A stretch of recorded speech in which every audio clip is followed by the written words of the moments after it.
Assalamualaikum warahmatullahi wabarakatuh. Pemirsa Suara Langitan, hari ini kami akan menyuguhkan materi yang mengiringi aktivitas kita sehari-hari. Terima kasih telah setia untuk selalu mengikuti channel ini dan menjadi inspirasi bagi kami. Semoga kita senantiasa diberikan kesehatan dan keselamatan, serta diberikan perlindungan oleh Allah Subhanahu wa Ta'ala. Pemirsa Suara Langitan, Nabi Musa alaihissalam adalah satu-satunya nabi yang diizinkan berdialog langsung dengan Allah Subhanahu wa Ta'ala. Setiap kali hendak bermunajat dan berdialog dengan Allah, Nabi Musa naik ke Bukit Tursina. Di atas bukit itulah dia berdialog dengan Allah Subhanahu wa Ta'ala. Nabi Musa sering bertanya dan Allah menjawab saat itu juga. Inilah kelebihannya yang tidak ada pada nabi-nabi yang lain. Suatu hari Nabi Musa bertanya kepada Allah, "Ya Allah, siapakah orang di surga kelak yang akan menjadi sahabatku?" Allah pun menjawab dengan memberitahu sebuah nama kampungnya, serta tempat tinggalnya. Setelah mendapat jawaban, Nabi Musa benar-benar penasaran dengan orang itu. Betapa istimewanya dia, tidak dikenal, tetapi kelak setingkat dengan Nabi di surga. Siapakah dia dan apakah amal-amalnya?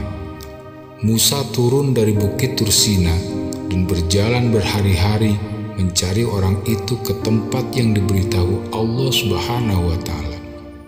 Setelah beberapa hari dalam perjalanan, akhirnya sampai juga Nabi Musa ke tempat yang dituju.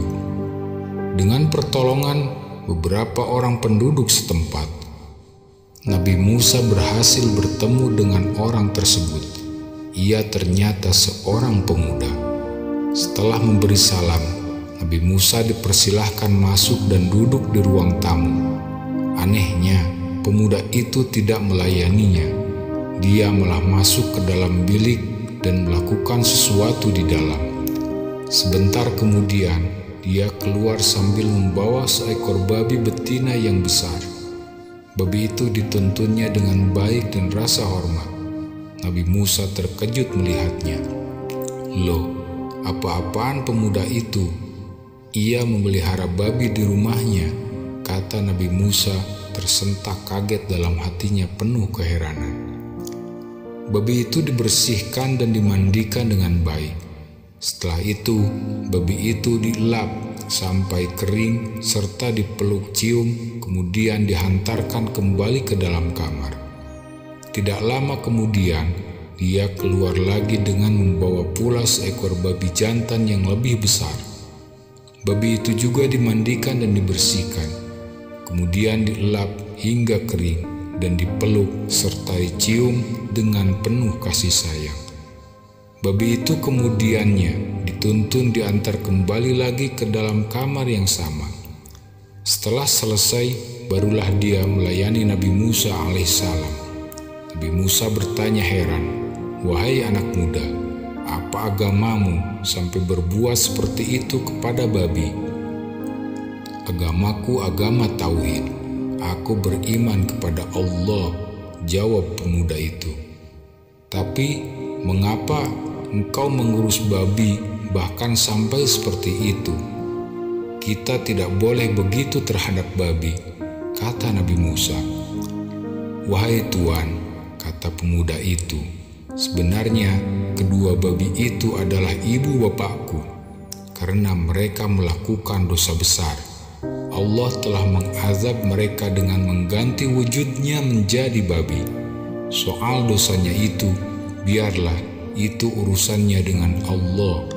Sebagai anaknya, aku tetap melaksanakan kewajibanku mengurus mereka. Hari demi hari, aku berbakti kepada kedua ibu bapakku seperti yang Tuan lihat tadi. Walaupun rupa mereka sudah menjadi babi, aku tetap melaksanakan tugasku sebagai anak." dan aku harus melakukan itu kepada kedua orang tuaku. Begitulah ceritanya, kata pemuda itu. Setiap hari aku berdoa kepada Allah agar dosa mereka diampuni. Aku memohon supaya Allah menukarkan wajah mereka kembali menjadi manusia yang sebenarnya. Tetapi Allah masih belum mengabulkan hajatku. Tambah pemuda itu lirih, sedih dan pilu. Setelah selesai pemuda itu bercerita, ketika itu juga Allah menurunkan wahyu kepada Nabi Musa alaihissalam.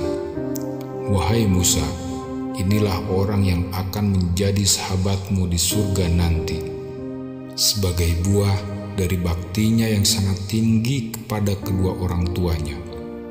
Ibu bapaknya yang sudah buruk rupa menjadi babi pun, dia tetap berbakti.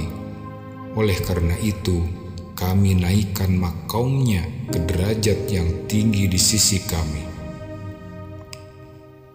Kemudian Allah Subhanahu wa Ta'ala meneruskan kembali memberi kabar. Karena dia telah berada di makom yang tinggi sebagai anak yang soleh di sisiku, kini aku kabulkan doanya. Tempat kedua ibu bapaknya yang tadinya aku sediakan di dalam neraka, kini telah kupindahkan ke dalam surga. Wallahu a'lam. Terima kasih atas perhatiannya. Wassalamualaikum warahmatullahi wabarakatuh.